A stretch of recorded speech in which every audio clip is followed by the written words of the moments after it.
Okay, hello everybody, and welcome back to another installment of Idea Chats. Today with me is Michael Swadling. Oh, I think I pronounced that incorrectly, didn't I? How do I You did. say it? I'm sorry. So it's swaddling. Swadling. Yeah. Thank you for joining me, Michael. If you would just like to tell me what your role is and just a bit about yourself, and then we'll get into some questions. Yeah, sure, Craig. So I trained as a clinical psychologist, and along the way, I did an extra undergraduate degree in business in human resource management. And so, sort of as part of my training pathway, to become a psychologist, we have to do some placements, and I did my last placement, my final one at RMIT at the Student Counselling Service. So that was sort of a chance to really put my practical skills into action.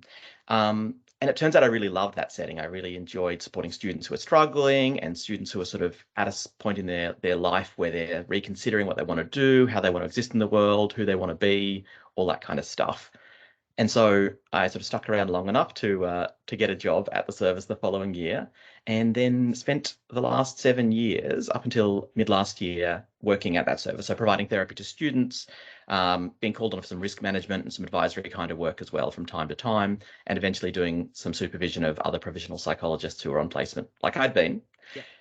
And then last year, I was invited to take a secondment over to RMIT's operations portfolio, so to the role of the senior advisor for mental wellbeing initiatives. Mhm. So this is a role that sort of sits within, or the team that sits within the health, safety, and wellbeing area. Um, I've been in that role for about a year now, and the team's work sort of focuses on an area we call mental health promotion. So this is actions and initiatives that are about uplifting mental wellbeing across the community of staff and students. Yep. This was really exciting to me because a lot of my research in honours and in masters had been focused on burnout and on job satisfaction in caring professionals, so in teachers and in health workers. And so this was an opportunity to kind of do that at a much larger scale about a decade after I'd done that research, but sort of really reach across the institution and try to sort of work out what makes study survivable, what makes work survivable for the people who are there. Mm. Um, yeah, and so look, in that role, I've also been doing a bit of research, which has been cool to get back into that as someone who's been out of that side of the academy for a long time. Mhm. But we also do some training for staff at RMIT on things like supporting students who are in distress, on understanding neurodivergence and neurodiversity. Um, we organise some area-specific wellbeing initiatives, and we help run some sort of groups and planning sessions for areas that are wanting to understand their own areas, sort of mental wellbeing problems and risks. And of course, from time to time, we've got a team that includes a couple of psychologists. So we do get called on to help with some of that risk management stuff as Yeah. well when there's like a problem or an incident. Oh, that sounds really good. I'm really glad that um it's more of a positive conversation these days. Yeah.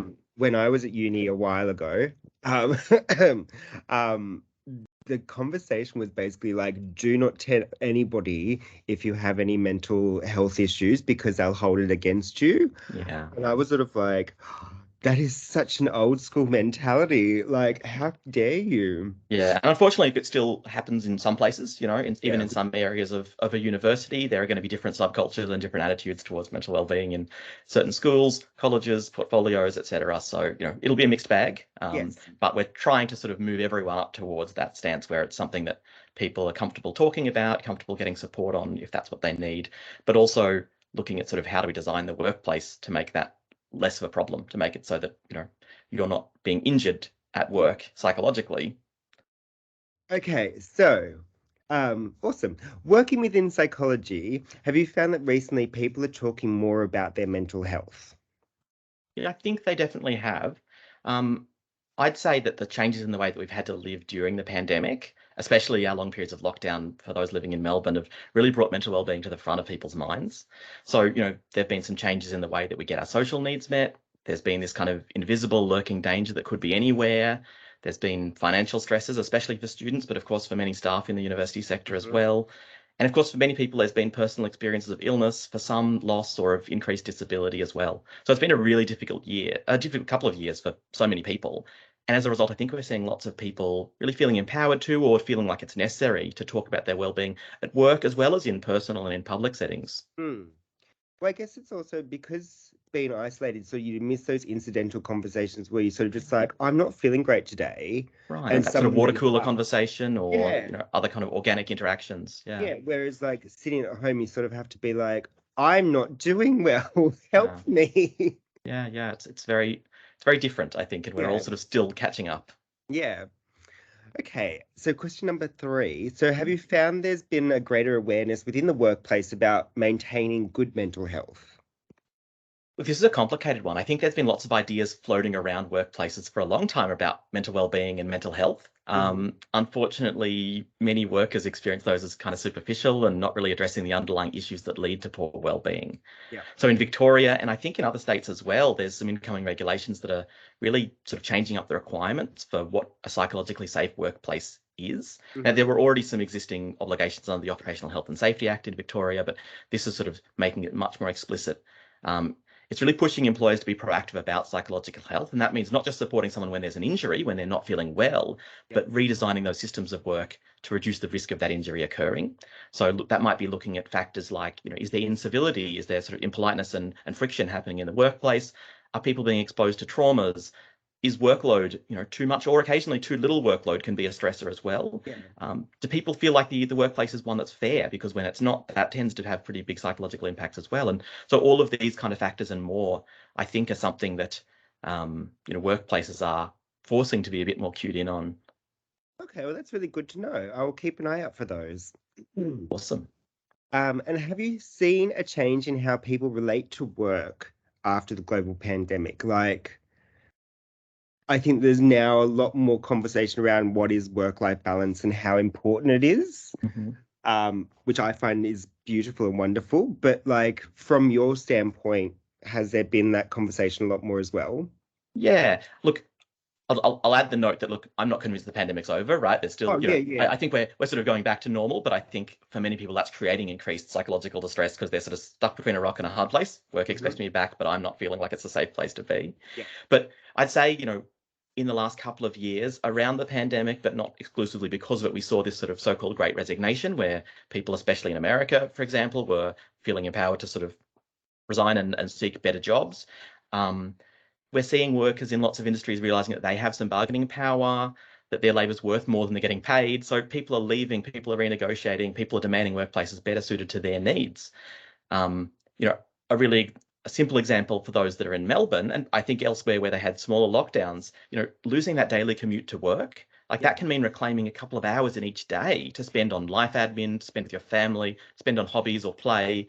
You know, I think that's done some really interesting things for well-being, and I think that's sort of made people reassess, oh wait, why is it that I'm expected to be, you know, to leave the house an hour before I need to be at work so that I'm there on time. So my 8-hour workday becomes a 10-hour workday. You know? And I think that's really, yeah, rebalancing things or changing the balance on things for a lot of people when they're thinking about what makes a workplace somewhere that's attractive to them, especially when they're looking for a new gig. I remember years and years ago, I was reading about, I think it was Sweden's work model that paid for the commute.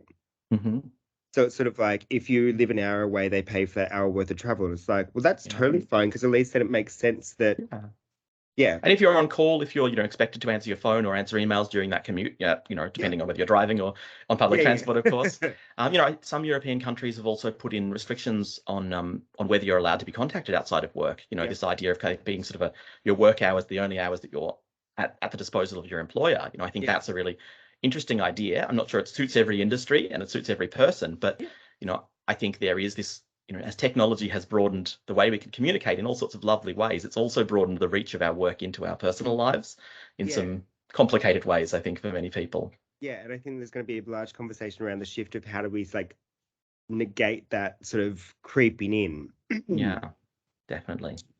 Okay, so number 5. So working with students, what are the major sort of difficulties do you see that are sort of faced within like nowadays?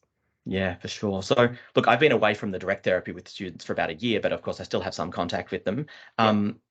Even back then, you know, financial strain was a huge stress. I think with so many people losing casual work or other part-time work during the pandemic, academic performance is always a big stress for students. You know, especially for those that have a visa that requires them to maintain a certain level of performance to stay in the country. students are young people. They're in a high risk category for all sorts of emergence of psychological distress. So that might be depression and anxiety, the sort of so-called high prevalence experiences and disorders, but also lower prevalence experiences like psychosis are sort of more common in that age group as well. Mm-hmm. So for many young people and for people of all ages, there's a lot going on. There's sort of climate catastrophe related anxiety for some people. There's, sort of all this normal life direction stuff that students are asking themselves about. Is this the right career for me? I finally moved out from home and I'm reassessing the relationship I have with my parents. They might be questioning their sexuality, their gender identity. They're exploring sort of their culture and how that interfaces with the culture they're living in. There's, so much going on. And then, of course, like any human, they've got sort of normal life events, breakups, bereavements, all this kind of stuff. So many and varied, I think, are the sort of problems that students face, but they probably get a bit of a hard, like a heavier load than many other people, I'd say. I found that always an interesting thing. Like, I used to teach at a different university, and you get these 18-year-olds in that are like, oh, I want to do this, and then they start working, and they're like, oh, I don't want to do this. And it's sort of such an interesting time of when you're still developing as an adult, you're asked to sort of decide on what the career path you want to do for the rest of your life is. Even to the extent that you have to do certain prerequisites in high school for some degrees or do extra study, the idea that you're going to know as a 17-year-old what it is you want to be doing for at least the next decade, let's say. You can always go back and retrain, but it's a lot of cost. That's a lot of responsibility to put on the shoulders of someone who's not really an adult. Like the human brain doesn't really stop cooking until it's about 25, right? So these people have many years left to still be sort of developing into themselves. And yet they're asked to make a really life-defining decision, under a period of high stress. High school is not easy either. So, but it's a difficult thing if you don't do it, then you enter a work field like an industry later in life, which then also isn't helpful. Right. Yeah. And so not choosing is a choice as well, right? Like just sort of coasting along and seeing where it goes. I think there's some argument to say that models like the American model and sort of the Melbourne model that University of Melbourne has adopted, where you do a sort of more general undergrad degree and then you do a sort of more specialist postgrad degree, have some value in terms of letting people find a path that suits them. But of course, that's a lot of extra years of study added, extra cost added. So there are many people that know what they want and want to just be able to go straight for the qualification or the career that they're looking for. Yeah, well, actually, sort of this rolls on to the next. Sure. How have you seen the role of professors and leaders within academia change over the last few years? So not just pandemic-wise, but just generally. Yeah. Look, I think academics and any person in the university who's kind of looked up to in that context is getting called on more and more to have some really fundamental skills around supporting the people that they come into contact with, to have the kind of mental health literacy, we might say, to really understand what's going on for people and what their needs might be.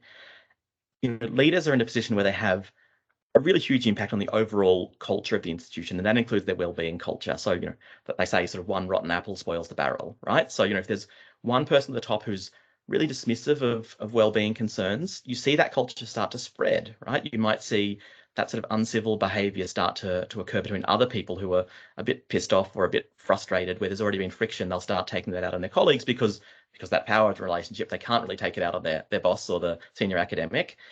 And at the same time, having someone who's really clued in, who's really like got some skills in that area, can provide a really good dampening effect on any of those ripples, right? Having a leader who understands well-being, who can have nuanced conversations about needs, about how we could do things differently, often creates a real sense of safety for people. And when we look at innovation, like innovation often starts from a place of safety, that you need a sort of safe nest to come back to so that you can jump and see if you can fly.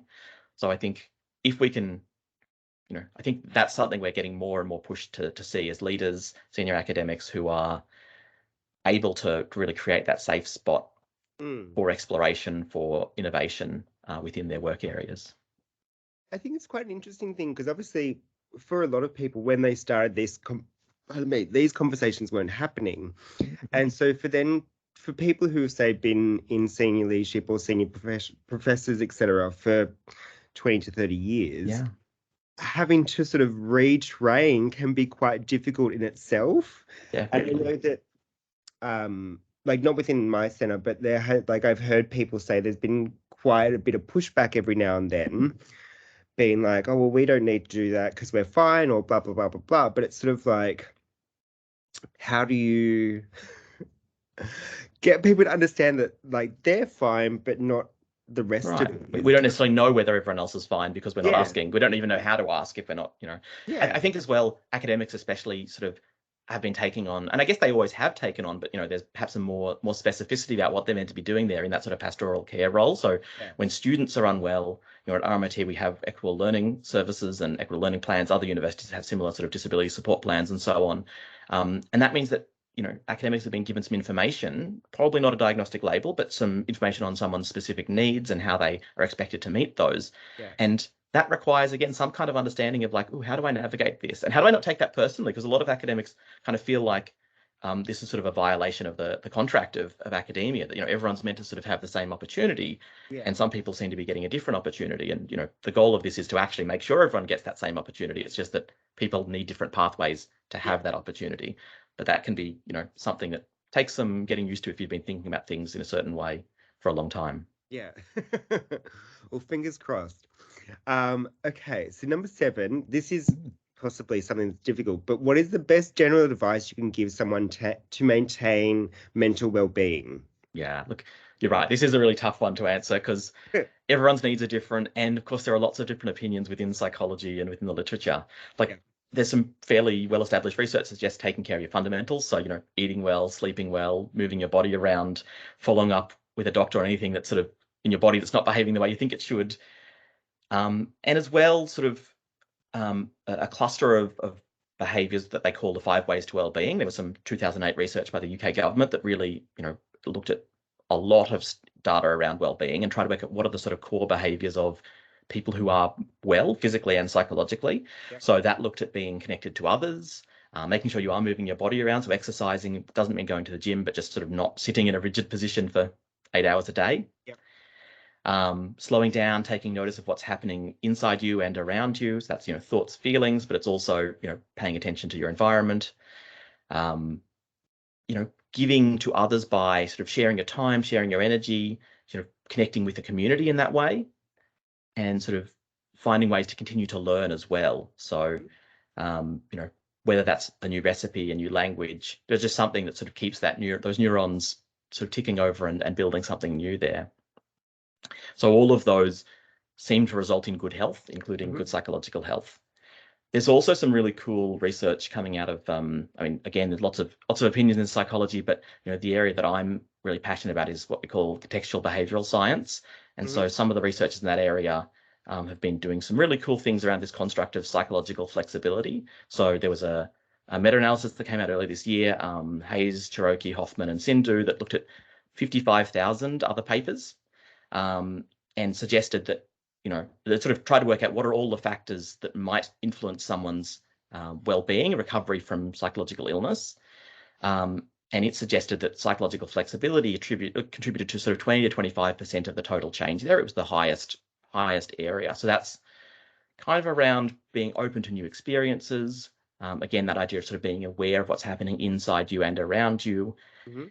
and what they call values-based life engagement. So, you know, knowing what matters to you and doing stuff that matters to you. Yeah. You know, so if we're doing those, or being open to experiences, checking in with ourselves and our environment, and doing the stuff that matters, that seems to correlate pretty well with being well.